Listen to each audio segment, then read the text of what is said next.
오늘의 주신 말씀 이사야서 61장 4절에서 9절까지 말씀, 구약성경 1042면에 있습니다.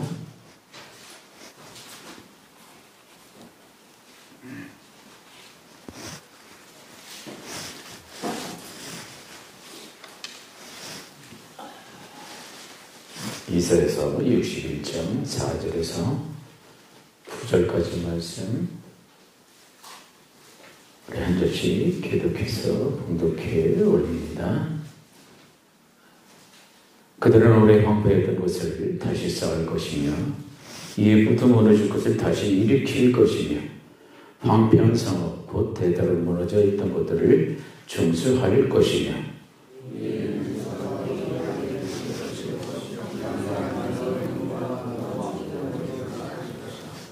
오직 너희는 여호와의 제사장이라 일컬음을 받을 것이라.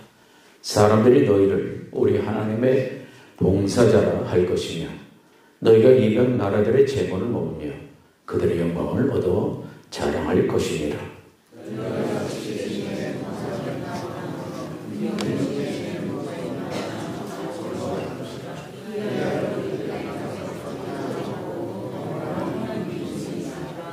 어른나 여호와는 정의를 사랑하며 불의의 강탈을 미워하며 성실히 그들에게 갚아주고 그들과 영원한 언약을 맺을 것이라.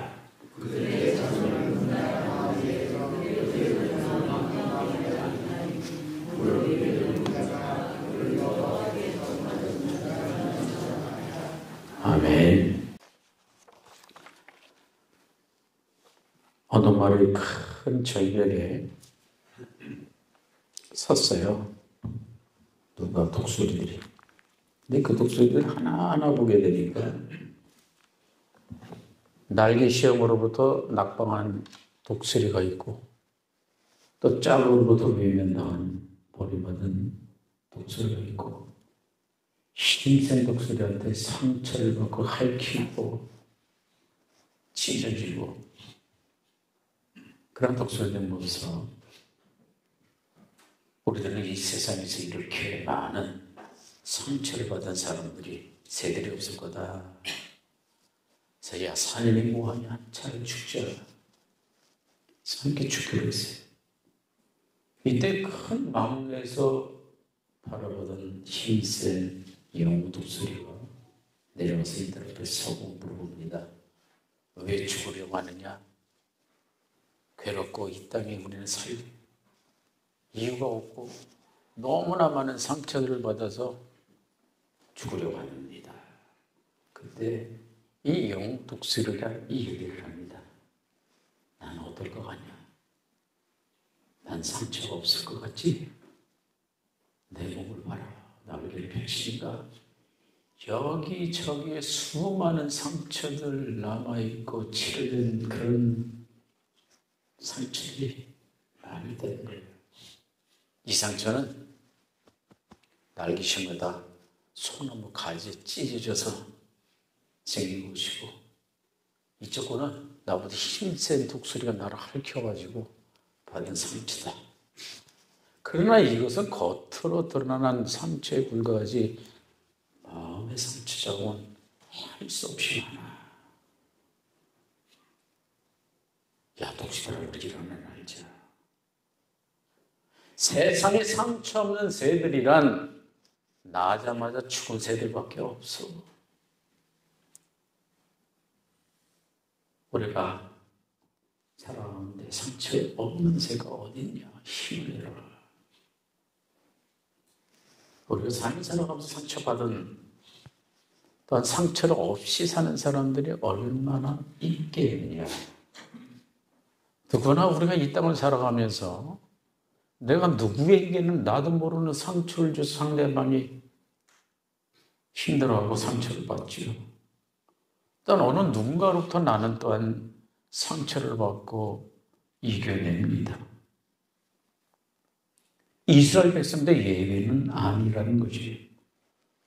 오히려 제사장의 나라가 이렇게 불림을 받음으로 오히려 더 많은 상처와 아픔들을 겪어냈습니다. 그럴 때마다 상처를 받고 하나님의 치유를 받고 그 상처가 있는 이유가 뭐냐? 왜 나에게 이러느니? Why me? 그걸 깨닫고 일어날 때 거기서 하나님을 알아가는 진정한 기쁨을 찾게 된다는 것입니다. 누구보다도 우리는 하나님의 말씀을 읽고 그대로 따라가려고 노력하며 예수 그리스도의 삶을 우리의 삶에 그대로 적용시키기 위해서 우리는 믿음의 생활을 해나가고 있는 사람들입니다. 그럼 우리는 누구의 말을 들어야 하느냐? 사람의 말을 들어야 하느냐? 하나님의 말씀을 들어야 하느냐? 하나님의 말씀이랍니다. 오늘 본문의 말씀 9절에 보면 그들이 자손을 다 보세요. 9절의 말씀에 다 같이 봉독합니다. 시작. 그들의 자손을 문 나라 가운데서 그들의 후손을 만민 가운데에 알리니 이를 본 자가 그들은 여호와께 복 받은 자손라 인정하리라. 우리가 복을 받아야 되는 그 이유, 또 우리가 복을 받아야 우리 자손들이 말하기를 우리는 복 받은 자손이다. 이렇게 말을 할 수가 있는 거예요. 복을 받으면 누구 말씀을 따라야 합니까? 하나님의 말씀을 따라야 하는 것이에요. 사도행전 27장 11절의 말씀에 보면은 사도 바울이 로마로 호송되어 갑니다. 근데 배를 타고 가는 거예요. 지중해를 건너서 가야 되는 거예요. 유대인 식민지가 바로 로마에게 있기 때문에 로마로 가서 재판을 받아야 되기 때문에 사도 바울이 죄수 아닌 죄수로 끌려가고 있는 것이 27장, 사도행전 27장 주로 해서 나오는 본문의 말씀인데 그 11절 중요한 말씀이 뭐냐? 백부장이 선주와 선장의 말을 바울의 말보다 더 믿더라. 죄수를 끌려가면서 거기에 그러니까 죄인들을 유대 지방에서 죄인들을 다 모아서 그냥 로마로 호송하는 거예요. 거기에 총책임자가 누구냐? 백부장이에요. 백부장이 가라 하면 가는 거고 멈춰라 하면 멈춰라 하는 거고 이건 오른쪽으로 돌아가자 왼쪽으로 돌아가자 그건 백부장이 다 명령에 따라서 그대로 이루어지게 됩니다. 근데 백부장은 가자 하는데 사도 바울은 지금 안 된다. 가면 안 된다 이러는 거예요. 지금 지중해 일기가 나쁜 가운데 있고 또 하나님이 내게 말씀하시기를 지금 가면은 안 된다 이렇게 말씀하시니 우리 가지 말자. 근데 이 사람들이 누구의 말을 더 믿더라? 백부장의 말을 믿더라. 그 백부장의 말, 그 명령대로 가다가 그 배 가득 실었던 그러한 물건들, 취한 물건 다 바다에 버리게 되고 풍랑에 이리저리 밀려다니다가 겨우 생명만 보존하게 되었다는 것이에요. 근데 이 말씀 사도행전에 나오는 이 말씀 중에서 선장과 선주의 말이라는 거예요. 백부장이 왜 그 말을 따랐느냐? 선주는 누굽니까? 배를 산 사람, 배 주인이에요.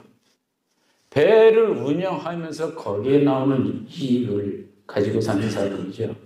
그러니까 자신의 계산만을 가지고 있기 때문에 사람의 생명에 대해서는 결코 문제가 되지 않습니다. 지금 가면 얼마나 수지가 남고 한 달 후에 가면 얼마나 우리가 손해보는지 그걸 빡싸게 하는 사람이에요. 그대로 말씀드리면 물질밖에 모르는 사람이다. 그렇다는 거예요. 선장은 뭐냐? 기술 가진 사람이죠. 그 배를 운행해서 목적지까지 가려고 하면은 자기가 배운 모든 지식과 모든 기술도 경험을 합해서 끌어서 가야 되고. 그 세상에는 이렇게 두 종류의 사람들이 이외에도 있지만은 거기 보면 이 두 종류의 사람이 있다는 거예요.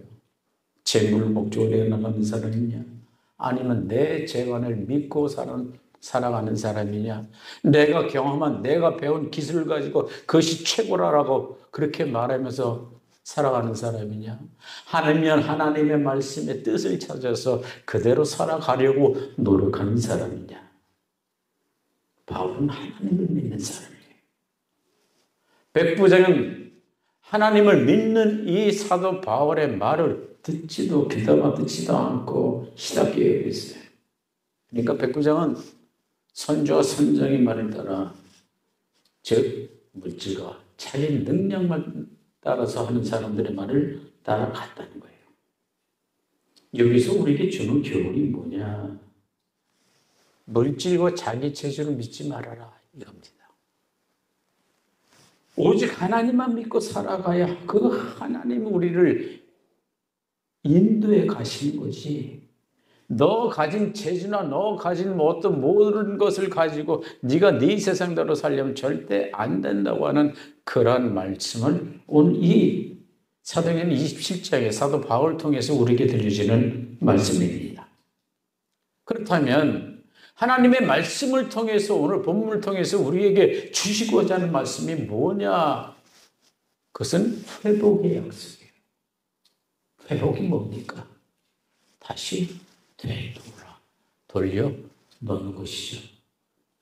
이스라엘 역사, 구약성경 말씀에 처음 하나님께서 아브라함을 부르실 때 아브라함, 이삭, 야곱, 요셉을 이루어지는 그 가계를 이루어져가는 그 시기를 족장시대라고 합니다. 그러고 나서 하나님께서 직접 통치라는 그런 신정시대가 열리게 되고, 하나님은 또 그렇게 해서 이스라엘 백성들이 말을 듣지 않자 사사들을 보냅니다. 그 사사를 통해서 나라를 통치하죠.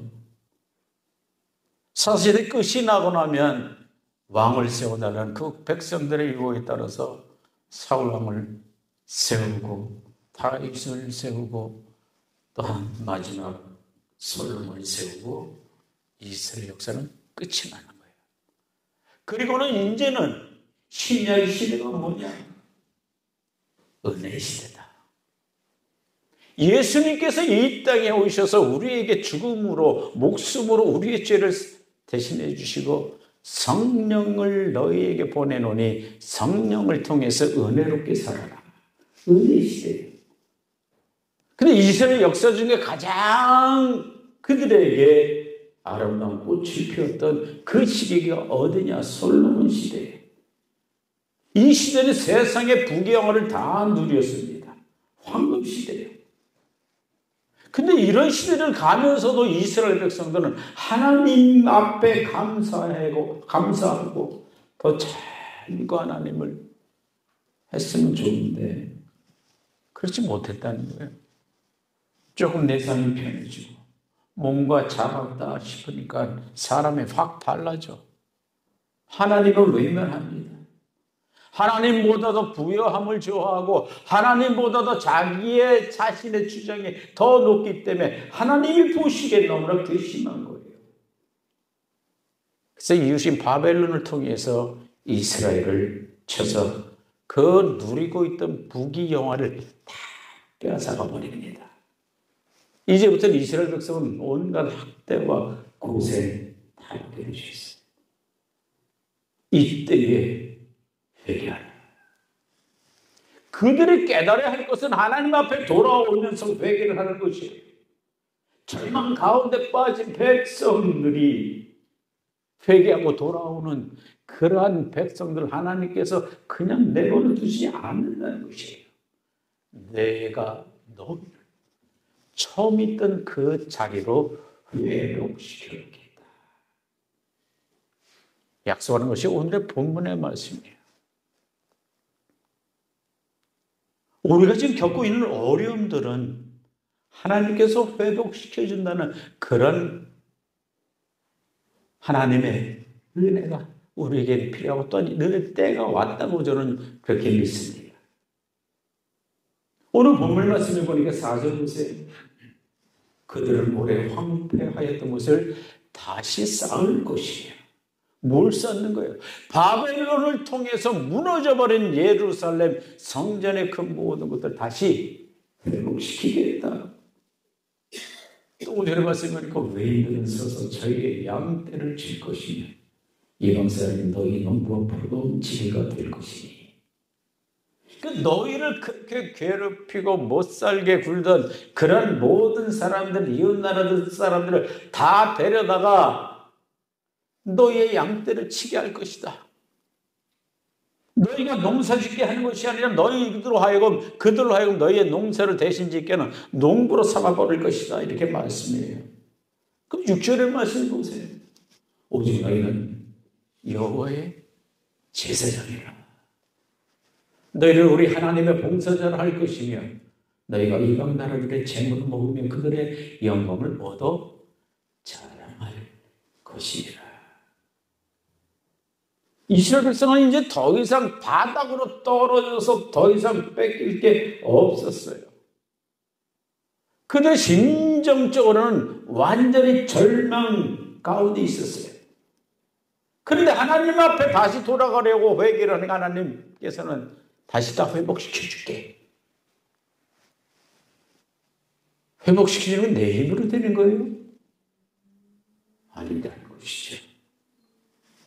어떤 사람이 나로 하여금 다시 돌려놓게 만드냐? 아니라는 사실이에요. 누가 찾게 해주시겠다는 겁니까? 하나님께서 찾게 해주시겠다. 이렇게 말씀하시는 거예요. 이렇게 회복해 주시는 하나님의 그 힘이 얼마나 놀랍고 귀한 것인지 여러분 아시겠지 믿습니다. 국권을 회복시켜 주겠다. 너들의 과거에 누렸던 부귀영화를 회복시켜 주겠다. 성전도 다시 회복시켜 주겠다. 하나님 앞에 너희 나라가 그렇게 망했던 것을 다시 다 회복시켜 주겠다. 포로된 사람들의 정말 이 놀라운 하나님의 약속은 그야말로 큰 축복이라는 것이죠. 그 대신 믿음에만 바로 서라. 나를 향한 믿음은 절대 그 믿음의 끈은 놓지 말고 붙들고 있어라. 회복될 것이다. 바로 이 약속입니다. 두 번째는 무슨 약속을 주십니까? 10절의 말씀에 보세요. 너희가 수치 대신에 보상을 배나 얻으며. 정말 수치를 당했어요. 포로로 잡혀갔으니까 온갖 그 나라에서는 받을 학대를 다 받고 멸시 받을 그 멸시를 다 받은 것은 이루 표현할 수가 없어요. 그리고 능력 대신에 분깃을 이하여 즐거워할 것이라. 그 어려운 가운데서 분깃이 뭐냐? 다시 너가 고향 땅에 이스라엘에 돌아와서 어떻게 되느냐? 그 자유를 누리게 하겠다. 너들이 빼앗겼던 그 모든 것을 자유들을 다 회복시키겠다. 그래야 그들의 땅에 배가 없고 영영한 기쁨이 있으리라. 이 말씀에 보게 되면 가장 중요한 것이 뭐냐? 너희가 즐거워할 것이다. 너희가 영영한 기쁨이 있을 것이다. 이렇게 말씀해요. 그 기쁨과 즐거움이라는 것은 뭡니까? 우리 삶의 어떤 활력소죠. 기쁨과 즐거움이 없으면 우리가 생활할 수 있겠어요? 나 혼자 있어도 기쁩니다. 그 기쁨으로 가정에 들어가니까 가정이 기뻐요. 그 기쁨을 가지고 회사 나가니까 회사가 기뻐지게 됩니다. 그 기쁨을 가지고 나가니까 교회가 믿음의 사람들이 즐거워져요. 이것이 이 땅에서 우리가 보는 천국이라는 거예요. 이 천국이 바로 여러분의 마음속에 있다는 것이 이런 거예요. 내가 행복하고 내게 기쁨이 있어야 남에게 기쁨이 전달되고 기쁨을 알 수 있게 하는 것이죠. 그리고 그 기쁨이 함께하는 모든 자리마다 그 기쁨이 넘쳐 흘러. 주변 사람에 그 기쁨을 보여주게 되는 거예요. 하나님 믿고 예수 믿는 사람이 저렇구나. 참 기뻐하는구나. 그 삶을 보면 그렇게 어렵고 힘든데도 그렇게 이겨내고 저렇게 기쁨이 있으니 이겨나가지. 이렇게 인정을 받아야 되는 겁니다. 죽지 못해 사는 것처럼 그런 표정을 해나가면서 산다는 것, 포로로 끌려가서 내가 죽지 못해 산다. 그 앞날에는 희망이 전혀 없으니 그 가슴이나 모든 것에 기쁨이 없어요. 근데 이 기쁨으로는 돈으로서 살 수가 없고 세상의 어떤 것으로도 살 수가 없다는 것이에요. 하나님께서는 그런 너희들에게 기쁨을 찾게 해 주시리다. 즐거워하게 하리라. 단 믿음 안에 서야 된다. 나를 바라보는 믿음의 동아줄을 절대 놓지 않고 붙들어야 된다. 이렇게 말씀을 하고 있다는 것이에요. 하나님께서 이스라엘 백성들을 그 고향으로 돌려 보낼 때에 얼마나 기뻤겠어요. 하나님이 주시는 기쁨이야말로 진정한 기쁨입니다. 내가 이 시간에 여러분 앞에 기뻐하십시오. 즐거워하십시오.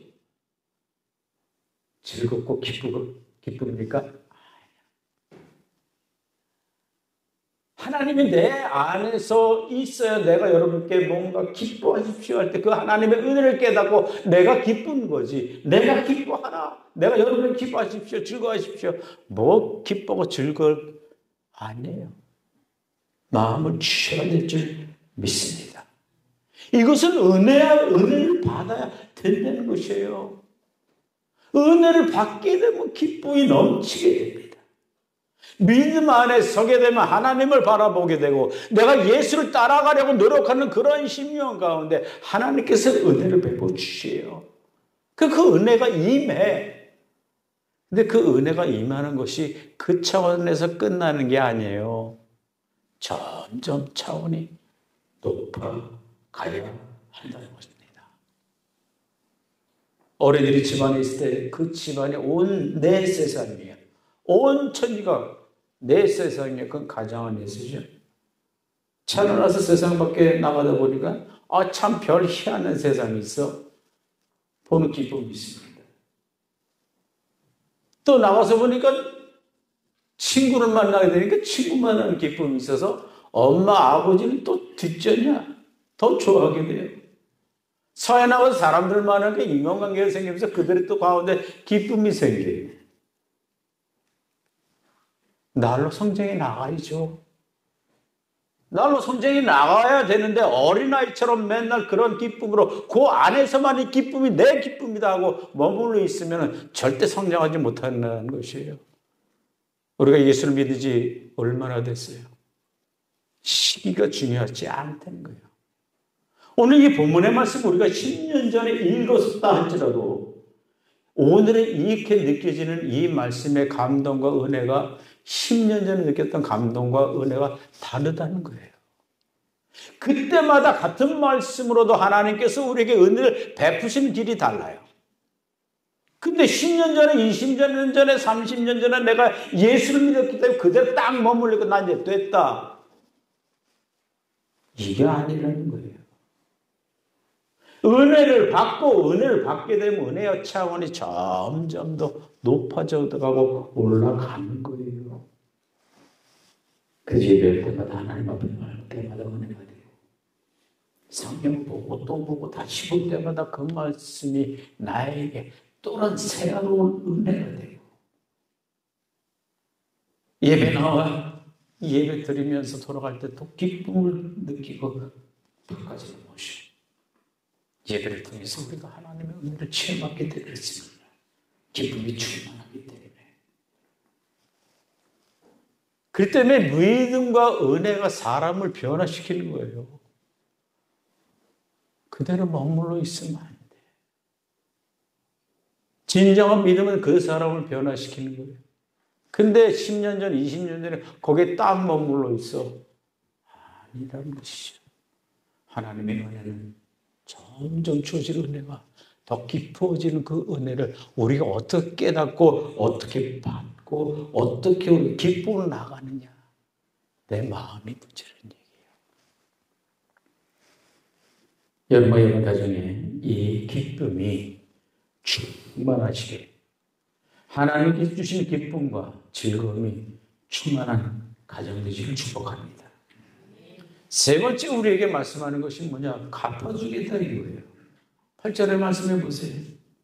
물은 나 여호와는 정의를 사랑하며 불의와 강탈을 미워하며 성실히 그들에게 갚아주고 그들의 영원한 언약을 맺을 것이라. 갚아주신다. 하나님께서는 갚아주신다고 그랬어요. 우리가 행한 대로 갚아주신다는 거예요.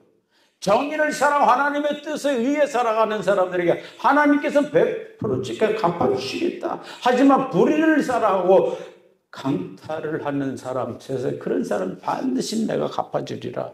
이것이 하나님의 의죠. 시편 128편의 1, 2절 말씀에 여호와의 도를 경외하며 행하는 자는 복이 있도다. 이 말씀은요, 한마디로 하나님을 잘 믿는 사람은 복이 있도다. 그 복이 뭐냐 도대체 이거예요. 그 복이 뭐냐? 그 내 손에 수고한 대로 그대로 받으리라. 이거예요. 내가 여러 번 많이 수고를 해서 많은 것을 우리가 얻었어요. 그것이 복이라는 얘기예요. 네가 수고한 대로 받는 것이 복이야. 많이 수고해서 많은 것을 거둬들여야 되잖아요. 밭에 나가 열심히 그냥 그 채소들 온갖 농사 그 식물들을 잘 자라게 관리를 하고 또 그렇게 정성 쏟아부었으면 잘 맺혀져야 하는 거예요. 이것이 하나님의 주신 복이에요. 근데 그렇게 열심히 노력하고 애쓰고 했는데도 그 열매가 없어.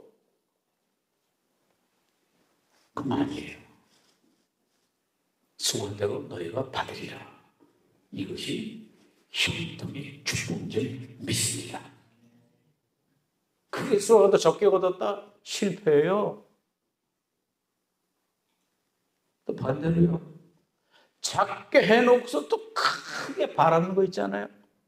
이것도 성경이 말씀하는 것이 아니라는 거예요. 작게 그냥 노력하지도 않고 하는 사람, 조금만 노력하고 큰 거를 바라보는 것은 도둑놈이죠. 세상에 제일 영리한 사람은 누군 줄 아세요?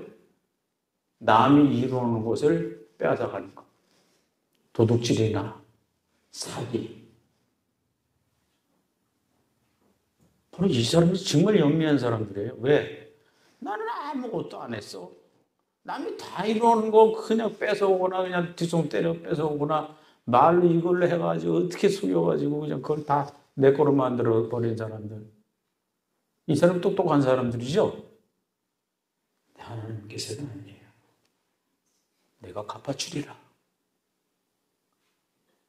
너희는 너희가 수고한 대로 먹을 것이며 그들이 악한 일을 행하는 사람, 악한 일을 하는 거 너희가 탓하지 말고 그건 누가 갚아줘요? 하나님께서 갚아주시겠다. 그렇게 되면 선한 일을 하게 되면 하나님의 깊은 보상이 있을 줄 믿습니다. 악한 일을 하게 되면 악한 일에 대한 하나님의 그런 갚음이 있어요.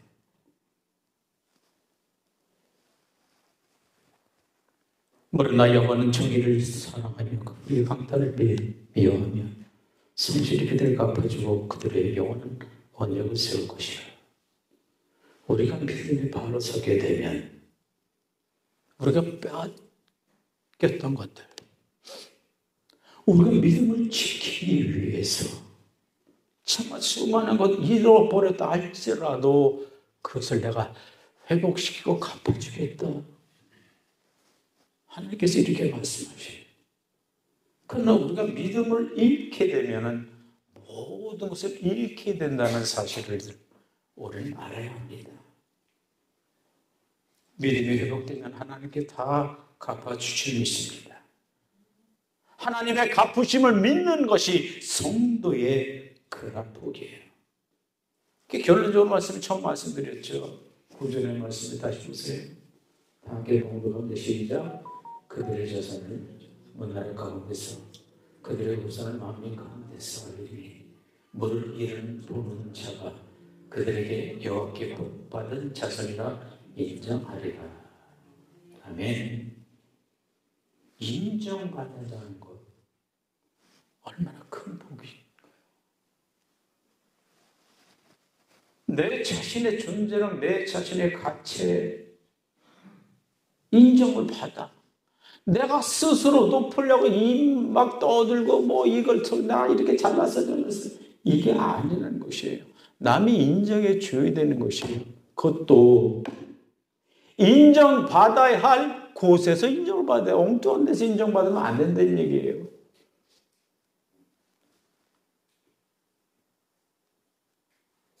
사람에게 인정받고 모든 사람들에게 어떤 내 가치의 존재를 그 사람들이 알아준다. 이게 복된 일이고 영광스러운 일이에요. 나 개인으로도 그렇지만은 하나님께 영광 드린 줄 믿습니다. 인정받아야 할 곳에 인정받지 못하고 인정받아야 할 사람들에게 인정을 받지 못하면 그 얼마나 불행한 일이 된다는 거예요. 그러니까 하나님 앞에 인정을 받는 것이 곧 내가 인정받을 사람들에게 인정을 받고 인정받아야 할 곳에서 인정을 받는다는 사실이 하나님께서 우리에게 주시는 갚음의 축복인 줄 믿습니다. 오늘 말씀에 만민의 이스라엘에서 알리니 만민이 너를 가르쳐 복받은 자손이라 인정하리라. 하나님께서 알려주시고 즉 하나님께서 세워주시고 사람들에게 세상으로부터 많은 인정을 받게 되는 것이 얼마나 복된 일이냐. 우리 사랑하는 성도 여러분, 여러분의 가정과 자손들이 또 여러분 자신이 이런 하나님께 인정받고 모든 사람도 정말 귀한 인정을 받아 누리시는 우리 성도들 되기를 주의 이름으로 축복합니다.